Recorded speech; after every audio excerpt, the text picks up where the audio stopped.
नमस्कार दोस्तों, very good morning. स्वागत है आप सभी का। आज की क्लास में आज है 6 अक्टूबर से संबंधित जितने भी महत्वपूर्ण करंट अफेयर्स हैं उन पर हम लोग आज डिटेल बातचीत करेंगे, एनालिसिस करेंगे।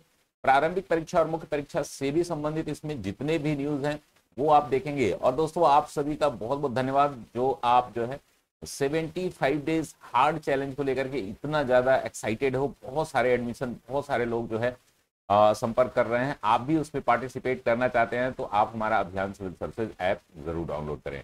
तो आइए देख लेते हैं दोस्तों कौन कौन से न्यूज हैं जो हमारे लिए बहुत ही ज्यादा जरूरी हैं। आज के टॉप 10 न्यूज, पहले हम लोग उनके टॉपिक पर बात करेंगे। टॉपिक जो है वो कैसे डिसाइड होंगे, किस प्रकार से आपके प्रारंभिक परीक्षा और मुख्य परीक्षा दोनों के लिए महत्वपूर्ण होंगे, उन पर हम लोग डिटेल बातचीत करते हैं। तो चलिए दोस्तों, पहली जो न्यूज है दोस्तों उस पर हम लोग आते हैं। पहला जो न्यूज है वो है वल्कन 2020 परियोजना। अब ये दुनिया का सबसे माना जा रहा है कि तेज हाई इंटेंसिटी का लेजर है। किस देश द्वारा डेवलप किया जा रहा है, क्या है इसकी प्रमुख विशेषता, इस पर हम लोग आज जानेंगे डिटेल में। साथ ही दोस्तों साहित्य का नोबेल पुरस्कार मिला है, नॉर्वे के लेखक हैं जॉन फोसे। यही बहुत इंपॉर्टेंट है आपके लिए, ये जरूर आपसे एग्जाम में पूछता है।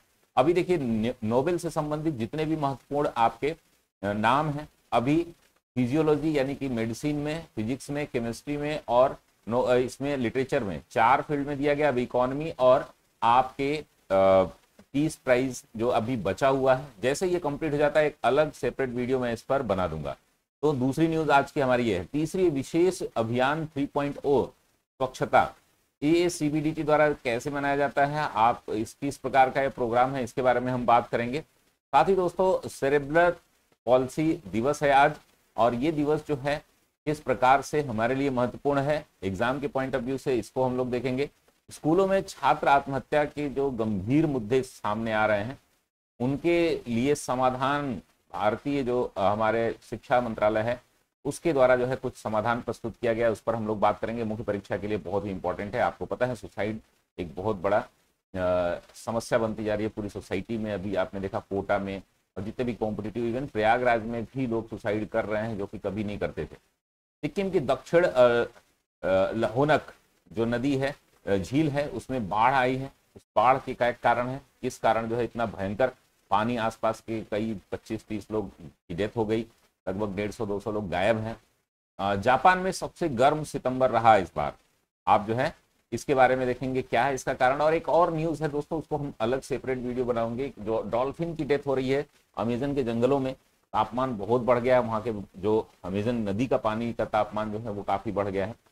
तो उस पर हम लोग डिटेल बातचीत करेंगे एक अलग वीडियो में। साथ ही दोस्तों हमारी जो 8वीं न्यूज है, राष्ट्रीय हल्दी बोर्ड।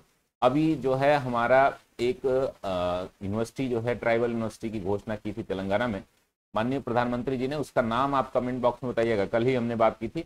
सेम उसी के साथ जो है राष्ट्रीय हल्दी बोर्ड का भी गठन किया गया है तेलंगाना में, क्योंकि तेलंगाना जो है हल्दी उत्पादन में टॉप पर है भारत में, इस वजह से ये वहाँ की न्यूज काफी इंपॉर्टेंट है। साथ ही दोस्तों नागर्नो काराबाख जो है लगातार चर्चा में रह रहा है पिछले 2 सालों से।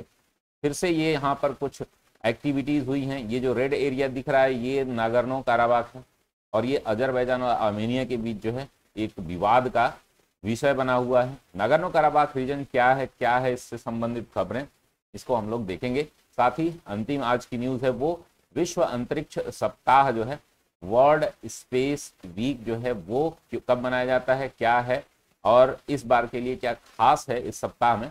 तो चलिए शुरू करते हैं। नमस्कार दोस्तों, मैं धनंजय सिंह आप सभी का स्वागत करता हूं आपके अपने प्लेटफॉर्म अभियान सिविल सर्विसेज पे, जिसपे हम लोग डिटेल बातचीत कर रहे हैं आज करंट अफेयर से संबंधित सभी मुद्दों पर। साथ ही दोस्तों इसमें हम लोग देखेंगे कुछ हमारे कार्यक्रम चल रहे हैं, उन कार्यक्रमों से भी आप जुड़ सकते हैं, जैसे कि डेली आंसर प्रैक्टिस का ये पूरे साल भर का कार्यक्रम है, बहुत ही कम फीस में। 2 लाख तक की फीस भी अगर आप देते हैं किसी बड़ी कोचिंग में, संस्थान में जाके, तब भी आपका इतना सपोर्ट नहीं किया जाएगा। जिस तरीके से मैं माइन्यूटली आपको एक एक चीजें बता रहा हूँ, आपकी कॉपी चेक की जाएगी। सारे 240 प्रश्नों पर अगर आप कर लेते हैं तो समझ लीजिए कि पेपर 1 से लेकर के 6 तक कोई भी टॉपिक आपका नहीं अधूरा रहेगा। करंट अफेयर से लेकर के 5 दिन का डेमो दिया जा रहा है, आप जरूर हमारे यूट्यूब चैनल पर देखें इसको। और जो लोग भी सोच रहे हैं अभी बिल्कुल ना सोचें, ये सिर्फ काफी तेजी से एडमिशन हो रहे हैं और सिर्फ जो है 100 स्टूडेंट के लिए है पूरे साल वाले में, ठीक है ना। तो जो लोग भी डॉ में हैं, हमारे डेली आंसर राइटिंग पुराने वाले हैं, नए वाले हैं, सभी लोग कोशिश करें कि आप एडमिशन जरूर ले लें, ठीक है ना, अपनी सीट सुरक्षित करा दें। जो ऐसे राइटिंग का कोर्स है वो भी चल रहा है, यहाँ पर आप ले सकते हैं। और जो लोग भी जिनको लगता है कि हम पूरे साल नहीं लिख पाते हैं, तो एक चैलेंज एक्सेप्ट करिए, मात्र 1099। अगर आप ये चैलेंज पूरा कर लेते हैं तो आपकी फी पूरा रिफंड कर दी जाएगी, ठीक है ना। तो ये फीस जो है आपकी पूरी रिफंड कर दी जाएगी अगर आप हमसे जुड़े हुए हैं, पहले किसी भी कोर्स में एडमिशन लिए हैं, और अगर 75 दिन आप पूरा कर लेते हैं तो आपका 1099 भी वापस कर दिया जाएगा, जो कि बहुत कम कॉस्ट में आपको 120 क्वेश्चन पर डिटेल एनालिसिस डे 3 तक का कार्यक्रम हो चुका है, आप हमारे चैनल पर देख सकते हैं। चलिए तो आइए देखते हैं दोस्तों, वल्कन 2020 परियोजना क्या है, क्यों हमारे लिए जरूरी है और क्या है न्यूज में, इससे संबंधित सारी बातों को हम लोग यहाँ पर देखेंगे। UK science and technology facilities council के 85 मिलियन यूरो के निवेश से यूके दुनिया का सबसे शक्तिशाली लेजर बनाने की एक अभूतपूर्व परियोजना शुरू कर रहा है, जिसे वल्कन 2020 नाम दिया गया है। तो ये किससे संबंधित है दोस्तों? यूके से, यूनाइटेड किंगडम, ब्रिटेन से। और इसमें जो है दोस्तों वल्कन 2020 इस परियोजना का नाम रखा गया है। इसमें दुनिया का सबसे शक्तिशाली लेजर बनाने की बात की जा रही है। माना जा रहा है कि सूर्य की रोशनी भी इसके सामने फीकी पड़ेगी। वल्कन 2020 एक 20 पेटा वाट लेजर होगा जो सूर्य से 10 लाख अरब गुना अधिक चमकीला होगा। आप समझ रहे हैं कितना ज्यादा, सूर्य से भी 10 लाख अरब गुना चमकीला। यह लेजर विभिन्न वैज्ञानिक अनुसंधानों के लिए उपयोग में किया जाएगा, जिसमें सामग्री जो है विज्ञान, ऊर्जा और चिकित्सा मुख्य रूप से शामिल है। साथ ही दोस्तों इसमें हम बात करें तो वल्कन 2020 को ऑक्सफोर्ड शायर में विज्ञान और प्रौद्योगिकी सुविधा परिषद की सेंट्रल लेजर सुविधा में बनाया जाएगा। इस परियोजना को 2025 में पूरा होने की उम्मीद है। वल्कन 2020 के कुछ संभावित अनुप्रयोग जो है, जो एप्लीकेशंस हैं, वो हम देख सकते हैं कि नई सामग्री और ऊर्जा स्रोतों के विकास में सहायता करेगा। ये कैंसर तथा अन्य बीमारियों के इलाज में के लिए नए तरीकों का विकास करेगा। साथ ही भौतिक और रसायन विज्ञान के मूलभूत सिद्धांतों को समझने में भी ये मदद करेगा। दोस्तों वल्कन 2020 एक महत्वपूर्ण वैज्ञानिक उपलब्धि होगी और दुनिया भर के वैज्ञानिकों और इंजीनियरों के लिए एक मूल्यवान संसाधन होगा। यहाँ वल्कन 2020 के कुछ प्रमुख लाभ दिए गए हैं। यह दुनिया का सबसे शक्तिशाली लेजर होगा। ये विभिन्न वैज्ञानिक अनुसंधानों के लिए उपयोग किया जाएगा, नई सामग्री और ऊर्जा स्रोतों के विकास में सहायता करेगा और कैंसर तथा अन्य बीमारियों में ये समाप्त करने में काफी मददगार होगा। तो वल्कन 2020 जो है परियोजना, आप नाम याद रख लीजिएगा, किससे संबंधित है? लेजर से संबंधित। क्लियर है ना? तो ये आप पहली न्यूज देखेंगे। ये भौतिकी और रसायन विज्ञान के मूलभूत सिद्धांतों को भी समझने में मदद करेगा। जो पार्टिकल्स हैं, परमाणु, एटम, उसके जो है न्यूट्रॉन, प्रोटॉन के भी बारे में ये समझने में मदद करेगा। वल्कन 2020 एक महत्वपूर्ण वैज्ञानिक उपलब्धि होगी जो दुनिया भर के वैज्ञानिक सिद्धांतों को चैलेंज करने में, उनको सहयोग करने में भी काफी मदद करेगा। आइए देखते हैं दोस्तों दूसरी न्यूज जो है हमारी आज की। साहित्य में नोबेल पुरस्कार दिया गया है नॉर्वे के लेखक जॉन फोसे को। जॉन फोसे के बारे में थोड़ा सा हम कहानी समझ लेते हैं, जिससे कि याद करने में, मेमोराइज करने में आसानी हो। ठीक है ना? मेमोराइज करने में आपका नाम इनका अजीब सा है, फोसे है, तो ये नाम याद रहेगा। क्लियर है ना? लेकिन इनसे संबंधित कुछ कहानी है, वो कहानी हम याद कर लेंगे तो ये 100% याद हो जाएगा। 2023 के साहित्य में नोबेल पुरस्कार नॉर्वे के लेखक जॉन फोसे को दिया गया है।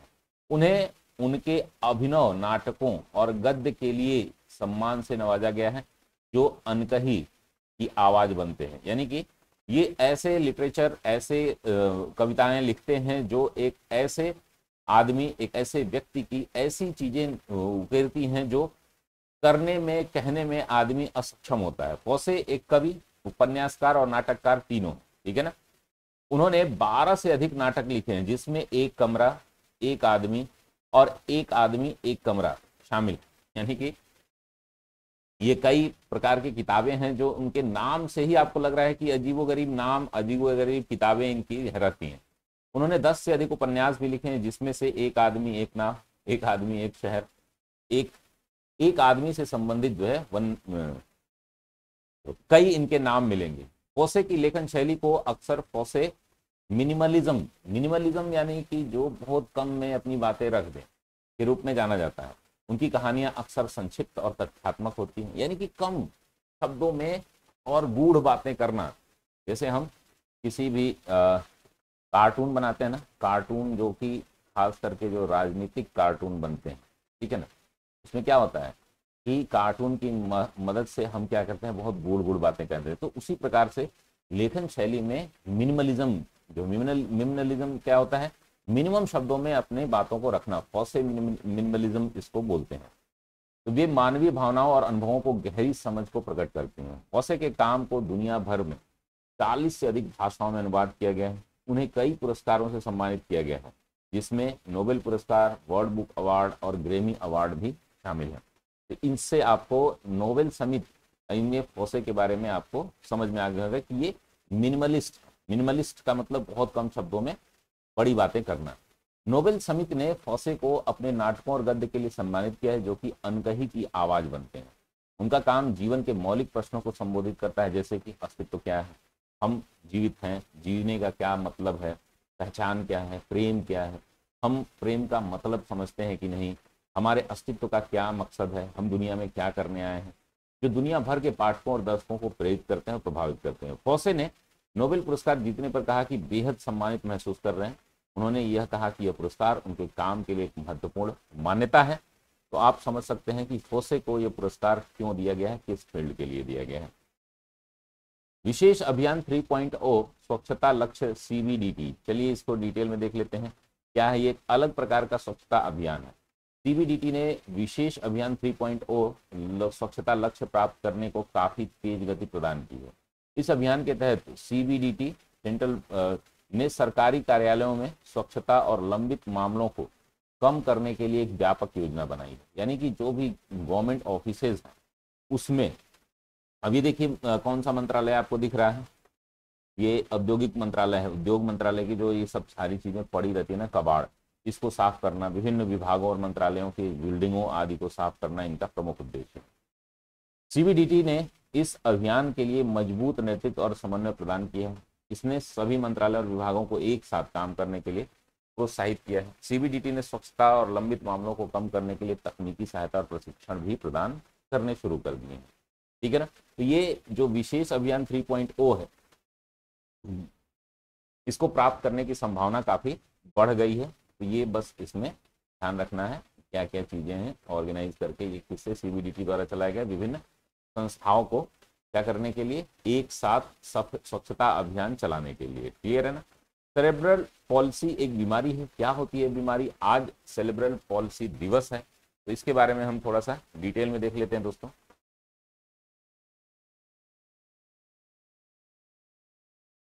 6 अक्टूबर को विश्व सेरेब्रल पॉलिसी दिवस के अवसर पर भारत सरकार के सामाजिक न्याय और अधिकारिता मंत्रालय के दिव्यांग जनों के सशक्तिकरण विभाग यानी कि DEPW द्वारा एक कार्यशाला का आयोजन किया गया है। यह कार्यशाला राष्ट्रीय सामाजिक सुरक्षा संस्थान द्वारका नई दिल्ली में आयोजित किया गया है। कार्यशाला का उद्देश्य क्या है? सेरेब्रल पॉलिसी के बारे में जागरूकता बढ़ाना और इसके प्रभावों को कम करने के उपाय करना। कार्यशाला में विभिन्न विषयों पर चर्चा की, जिसमें सेरेब्रल पॉलिसी का कारण, उसके लक्षण, उसके निदान, उपचार, पुनर्वास आदि शामिल है। अब दोस्तों, ये सेरेब्रल पॉलिसी होता क्या है? कार्यशाला में विशेषज्ञों, चिकित्सकों, सामाजिक कार्यकर्ताओं, सेरेब्रल पॉलिसी से प्रभावित व्यक्तियों और उनके परिवारों ने भाग लिया। कार्यशाला में विभिन्न विषयों पर व्याख्यान चले, ठीक है ना। ये जो देखिए मस्तिष्क से संबंधित एक विकार होता है, सेरेब्रल पॉलिसी जो है, उससे क्या होता है कि मनुष्य जो है सही और गलत चीजों में अंतर नहीं कर पाता है, ठीक है ना।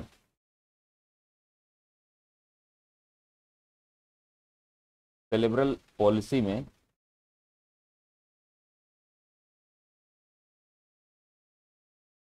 सेरेब्रल,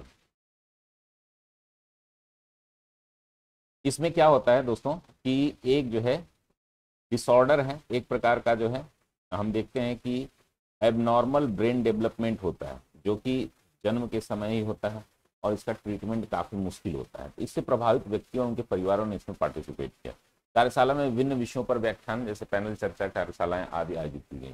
कार्यशाला के दौरान सेरेब्रल पॉलिसी के बारे में महत्वपूर्ण जानकारी साझा की गई और बताया गया कि तो ये सारे कार्यक्रम जो है आयोजित किए गए। और इस कार्यशाला के बारे में, सेरेब्रल पॉलिसी के बारे में आप जान लीजिएगा, एक मानसिक विकार है और इस मानसिक विकार को दूर नहीं किया जा सकता है। इसके लेकर के काफ़ी प्रिकॉशंस आदि जो है इसमें बताए गए। ये मेडिकल डायग्नोसिस के द्वारा भी सही नहीं किया जाता, इसमें लॉन्ग टर्म ट्रीटमेंट चलता है, जो कि फिजिकल और अदर जो क्या बोलते हैं इसको, थेरेपी आज चलती हैं, जिसमें दवाएं चलती हैं, सर्जरी भी की जाती है, और ये लॉन्ग टर्म प्रोसेस होता है, धीरे धीरे इसको सुधारा जा सकता है। स्कूलों में छात्र आत्महत्या को लेकर के गंभीर मुद्दे के समाधान, केंद्रीय शिक्षा मंत्रालय ने स्कूलों में छात्र आत्महत्या के गंभीर मुद्दे के समाधान के लिए एक मसौदा दिशा निर्देश का अनावरण किया, यानी कि एक ड्राफ्ट बनाया। अब इस ड्राफ्ट के बारे में क्या देखते हो दोस्तों, इन दिशा निर्देशों का उद्देश्य क्या है, स्कूलों में छात्र आत्महत्या को रोकने के लिए एक व्यापक समन्वित दृष्टिकोण प्रदान करना। अब ये देखिए, मुख्य परीक्षा के लिए, प्रारंभिक परीक्षा में तो आपको इससे प्रश्न नहीं आएंगे, लेकिन मुख्य परीक्षा में आपको प्रश्न इससे जरूर बनेगा, ठीक है ना।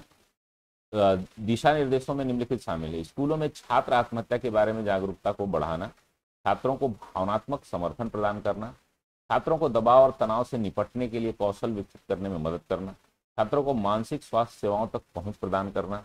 साथ ही इसमें दिशा निर्देश दिए गए हैं जो काम करने हैं, छात्रों को आत्महत्या के बारे में जागरूक करने के लिए कार्यक्रम गतिविधियां आयोजित करना, ये काफी इंपॉर्टेंट है।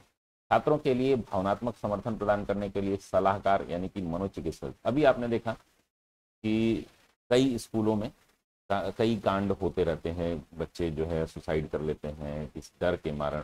अभी जो है आजमगढ़ में एक लड़की ने, मात्र 17-18 साल की लड़की ने सुसाइड किया, और 14 साल की लड़की थी, ज्योति मेरे ख्याल से नाम था उसका, और उसकी जो है क्या मनोवैज्ञानिक स्थिति रही होगी। जितने स्कूल है ना, स्कूल हैं, कॉलेजेस हैं, वो क्या करते हैं, आपसे लाखों की फीस लेते हैं, साल में लाखों रुपए आप खर्च करते हैं। अच्छे स्कूलों की बात कर रहे हैं, सामान्य स्कूल को छोड़ दीजिए। ये अच्छे स्कूलों की स्थिति है कि इनके पास एक साइकियाट्रिक नहीं होते, एक मनोवैज्ञानिक नहीं होते, तो क्यों न मनोवैज्ञानिक रखे जाए, जैसे कि स्कूल के टीचर रखे जाते हैं, और अगर उनकी कोई समस्या होती है तो क्या वहाँ पर कोई साइकियाट्रिक है, सलाहकार है जो उनको गाइड कर सके। अगर वो कोई गलती करते हैं, वो किसी भी प्रकार का दुर्व्यवहार करते हैं, कोई चीज़ बैन है वो लेकर के आते हैं, तो ये सारी चीज़ें करने के लिए आपको एक मनोवैज्ञानिक की ज़रूरत पड़ती है। छात्रों के दबाव और तनाव से निपटने के लिए कौशल विकास कार्यक्रम प्रदान करना, छात्रों को मानसिक स्वास्थ्य सेवाओं तक पहुंच प्रदान करने के लिए स्थानीय समुदाय की साझेदारी करना, और साथ ही दोस्तों एमओई के जो मिनिस्ट्री ऑफ एजुकेशन है उसके दिशा निर्देशों को सार्वजनिक राय के लिए खुला रखा गया है। मंत्रालय इस दिशा निर्देशों को अंतिम रूप देने से पहले सुझाव और प्रतिक्रियाओं का स्वागत करेगा, यानी कि आप भी कुछ सुझाव दे सकते हैं, ठीक है ना। अगर आप मिनिस्ट्री ऑफ एजुकेशन की वेबसाइट पर जाइए, अगर आप जो है एजुकेशन में सुझाव देना चाहते हैं कि क्या क्या और सुविधाएं होनी चाहिए, तो आप वहां पर भी अपने राय दे सकते हैं। इन दिशा निर्देशों को लागू करने से स्कूलों में छात्र आत्महत्या को रोकने में मदद मिलेगी। ये दिशा निर्देश छात्रों के भावनात्मक समर्थन और संसाधन प्राप्त करने पर आत्महत्या के विचारों से बचने में मदद करेगा। चलिए, सिक्किम की दक्षिण जो है होनक नदी, लोनक नदी इसको भी बोलते हैं, लोनक झील में बाढ़ आई। अब ये बाढ़ झील में कैसे आ सकती है, जैसे कि आप लोग सोच रहे होंगे कि ये झील में बाढ़ कैसे, ठीक है ना। अभी सिक्किम का नाम आते ही, ठीक है ना, गंगटोक आपके दिमाग में आता है, ठीक है ना। सिक्किम का नाम आते ही केबिल लामझाओ याद आता है। तो आपसे कुछ चीजें हैं, केबिल लामझाओ जो है वह किस झील पर है, ठीक है ना। आपको कमेंट बॉक्स में कुछ प्रश्न बताते हैं, केबिल लामझाओ के बारे में बताना है। यहाँ पर एक प्रकार का हिरन पाया जाता है, उसका नाम बताइए, ठीक है ना। और यह जो है किस झील पर है, केबिल लामझाओ जो है एक तैरता हुआ पार्क है, किस झील पर, ठीक है। और यहाँ पर कौन सी नदी सिक्किम में बहती, ठीक है ना, सिक्किम में कौन सी नदी बहती है, आपको कमेंट बॉक्स में बताना है, ठीक है ना। ये 3 प्रश्न जो है आपको बताना है। अब यहाँ पर ये समस्या कैसे आई, चलिए इसको डिटेल में देखें। यहाँ पर दोस्तों बादल फटा है। अब बादल फटने की घटना कैसे होती है उसके बारे में हम बात करते हैं। 4 अक्टूबर 2023 को सिक्किम की दक्षिणी लोनक झील में एक घातक बाढ़ आ गई। बाढ़ का कारण कम से कम 14 लोगों की मौत हो गई और 102 लोग लापता हैं। बाढ़ का कारण एक बादल फटना था जिसने झील में पानी का स्तर को तेजी से बढ़ा दिया। पानी की तेज धारा, आपको पता है कि मेघालय है, सिक्किम है, वहाँ नॉर्थ ईस्ट के जो देश हैं वो कीटनुमा आकृति रखते हैं और वहाँ पर वर्षा जो है खूब होती है। लेकिन बादल फटना एक अलग प्रक्रिया। पानी की तेज धारा ने निचले इलाकों को तबाह कर दिया और कई इमारतों और संपत्तियों को नष्ट कर दिया। बाढ़ से सबसे अधिक प्रभावित क्षेत्र जो है तुंगथांग और मंगन जिले। अब जैसे ये चीजें आए तो आप क्या करेंगे, भारत का मैप खोलेंगे, मैप में इनको लोकेट करेंगे, ठीक है ना। इन जिलों में कई गांव और कस्बे बाढ़ से तबाह हो गए। क्लियर है। सिक्किम सरकार ने बाढ़ राहत से बचाव कार्यों के लिए एक आपातकालीन स्थिति घोषित की है। भारतीय सेना, राष्ट्रीय आपदा प्रतिक्रिया बल यानी कि एनडीआरएफ और अन्य बचाव कर्मी बाढ़ प्रभावित क्षेत्रों में राहत बचाव कार्य में लगे हुए। बाढ़ से हुए नुकसान का अभी भी आकलन करना मुश्किल है, अभी भी आकलन किया जा रहा है। हालांकि स्पष्ट है कि यह एक गंभीर आपदा है जिसने सिक्किम के लोगों को भारी नुकसान पहुंचाया है। यह है ना, बाढ़ के कारणों की जांच की जा रही है। हालांकि यह संभावना है कि यह बादल फटने के कारण हुआ था, जो ग्लोबल वार्मिंग के कारण अधिक आम हो रहे हैं। बाढ़ से निपटने के लिए सिक्किम सरकार ने ग्लेशियर लेक आउटबस्टर्स फ्लड यानी कि ग्लोब्स के लिए चेतावनी प्रणाली विकसित करने की योजना बनाई है। यह प्रणाली ग्लेशियर झीलों में अचानक पानी के स्तर में वृद्धि का पता लगाने में मदद करेगी और लोगों को बाढ़ से पहले ही चेतावनी दे देगी, ठीक है ना। चलिए अगली न्यूज पर हम देखते हैं। बादल फटने की प्रक्रिया क्या होती है दोस्तों की, एक तेजी से क्या होता है कि जब बादल जो है इकट्ठा होते हैं और जैसे उनमें संघनन की जो क्रिया होती है वह धीरे धीरे ना होकर के अचानक से हो जाती है, तो यहीं पर जो है बादल से ज़्यादा पानी जो है इकट्ठा एक साथ गिर जाता है, ठीक है ना, तो बादल फटना कहते हैं। जापान में सबसे गर्म सितंबर यानी कि अब तक का सबसे ज़्यादा टेम्परेचर क्या है, 26.3 डिग्री सेल्सियस का था, जो सामान्य से 2.66 डिग्री सेल्सियस अधिक था। यह 1898 में रिकॉर्ड शुरू होने के बाद से सबसे गर्म सितंबर था। जापान के कई हिस्सों में सितंबर में तापमान 30 डिग्री सेल्सियस से ऊपर चला गया। सबसे गर्म स्थान जो है ओकिनावा के क्यूशु द्वीप, क्यूशु द्वीप है। अब देखिए द्वीपों का क्रम, क्यूशु शिकोको द्वीपों का क्रम जो है हमें कमेंट बॉक्स में बताइए, कई बार यूपीपीएससी में पूछ चुका है।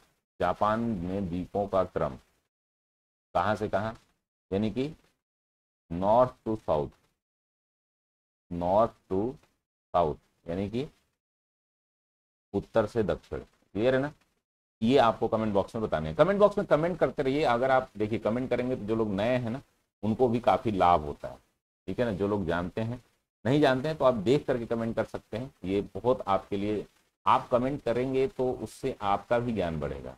जापान में ग्लोबल वार्मिंग के कारण गर्मियां लंबी और अधिक गर्म हो रही हैं।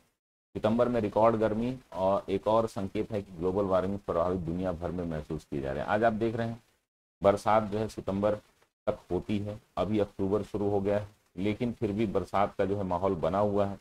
अभी पूरी बरसात सही से नहीं हुई, कहीं बहुत ज़्यादा बाढ़ आ जा रही है, कहीं बरसात हो ही नहीं रही है। समुद्र का स्तर बढ़ रहा है। ग्लोबल वार्मिंग के कारण जो है और प्रभाव क्या है, जिससे तटीय क्षेत्रों में बाढ़ और नुकसान हो रहे हैं। ग्लोबल वार्मिंग से समस्या आपको बार बार पूछा जाता है प्रश्न। मौसम की चरम घटनाएं अधिक आम और तीव्र हो रही हैं, जैसे कि तूफान, सूखा, बाढ़। आपने एक देखा था ना ओमेगा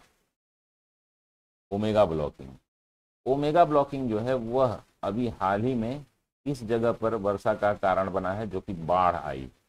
ओमेगा ब्लॉकिंग किस देश में, ये सब जो है जो मैं प्रश्न पूछ रहा हूँ ना, डेली करंट अफेयर्स जो लोग देखने वाले हैं उनके लिए। जैव विविधता कम हो रही है क्योंकि कई प्रजातियां अपने प्राकृतिक आवासों को खो रही हैं, ठीक है ना, ये आप ध्यान में रखें। दोस्तों हमारे कुछ कार्यक्रम, उन कार्यक्रमों से आप जुड़ सकते हो। कार्यक्रमों के लिए आपको करना कुछ नहीं, हमारा अभियान सिविल सर्विसेज ऐप डाउनलोड करना है।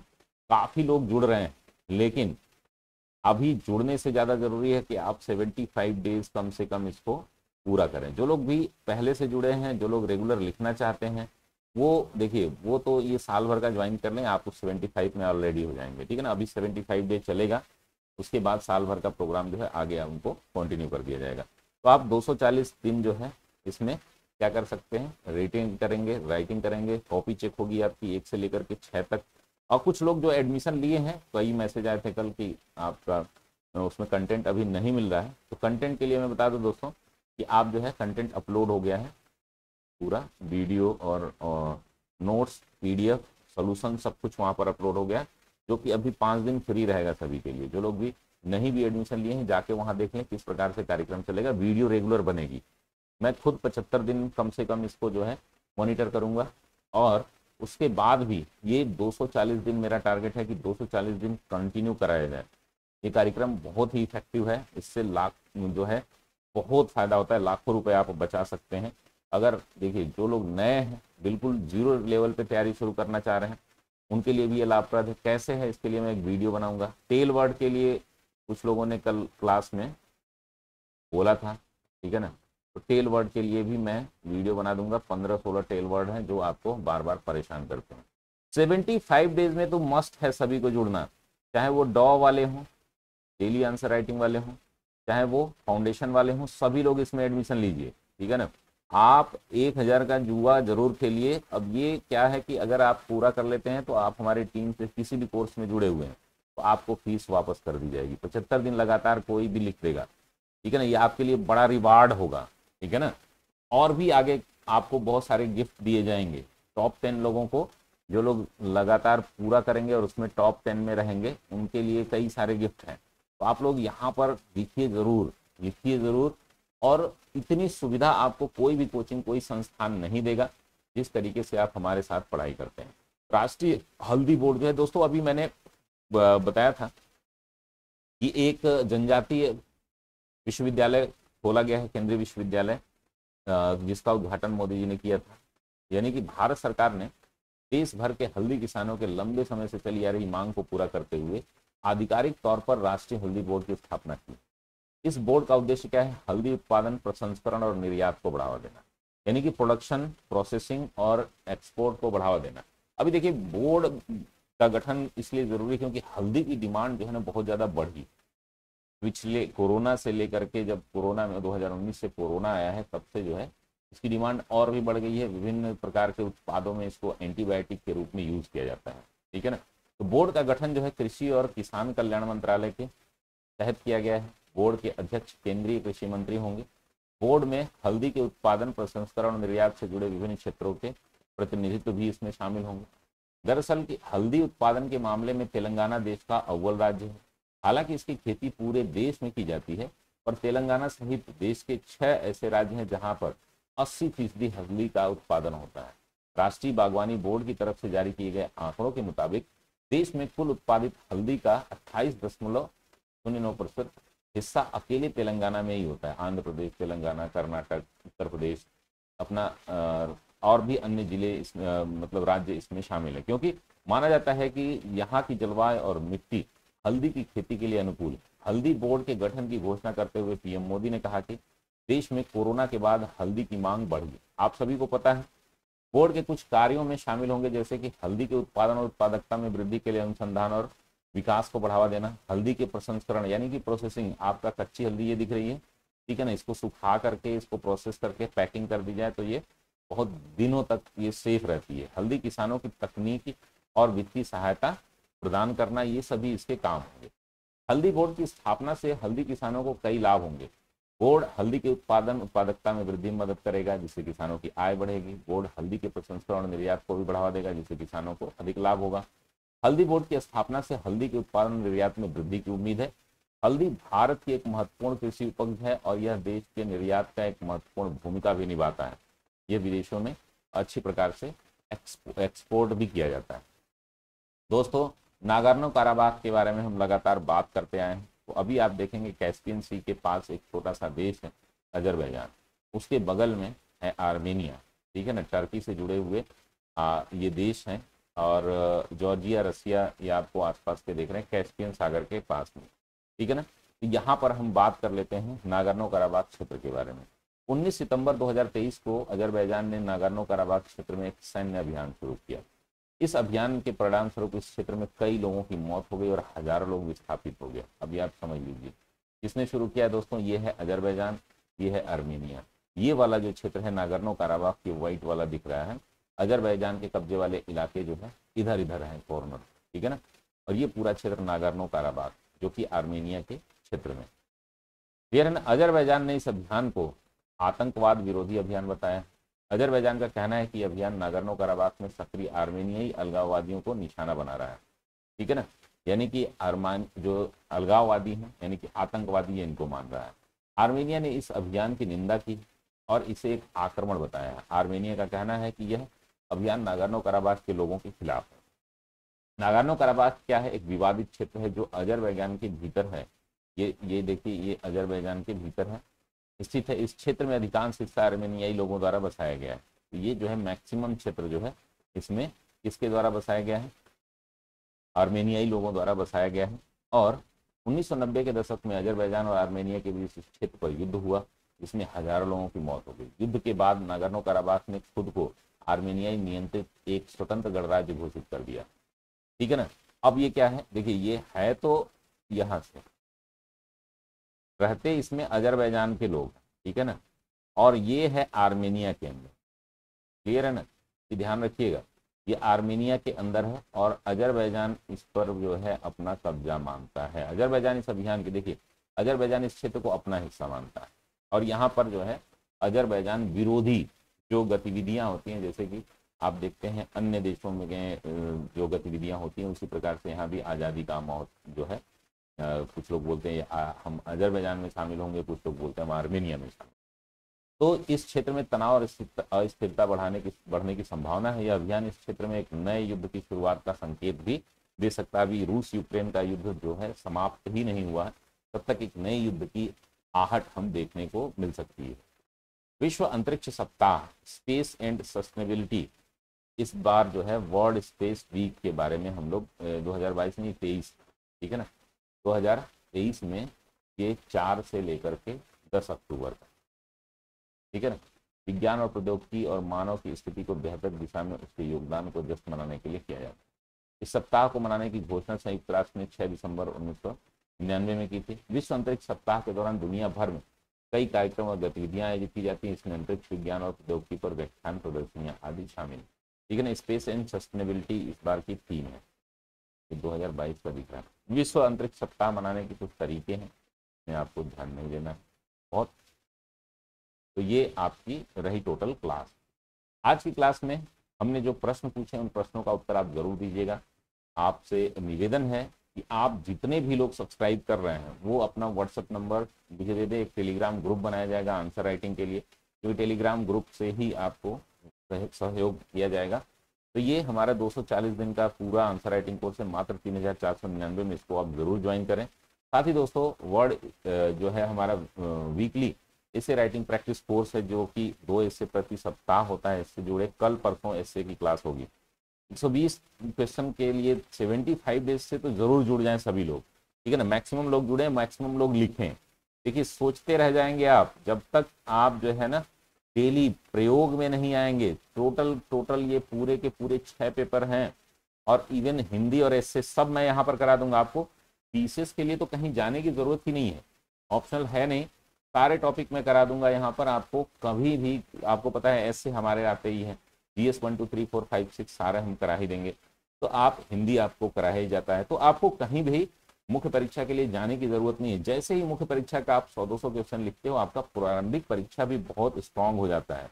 जैसे आपसे मैंने डे 3 तक आपके 2-3 टॉपिक हो गए। पहला टॉपिक क्या है आपका कि भाई अगर राजा राम मोहन राय से कोई भी प्रश्न आए तो आपको याद होंगे फैक्ट। क्यों? क्योंकि आपने लिखा है कि भैया ब्रह्म समाज की स्थापना कब हुई थी, आपने बताया कि उनका जन्म कब हुआ था, या आपने पढ़ा होगा ना।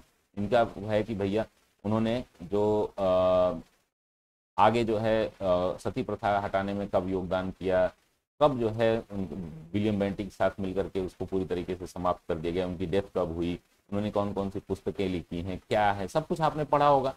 दूसरा है कि अभी 1919 का अधिनियम हमने देखा, उसके लिए हमने क्लास में भूमिका बनाई है, बहुत सारी चीजें आपको बताई है। तो ये सारी चीजें आपको क्या करेंगी, इनडायरेक्टली प्रीलिम्स बहुत स्ट्रांग करेंगी, ठीक है ना।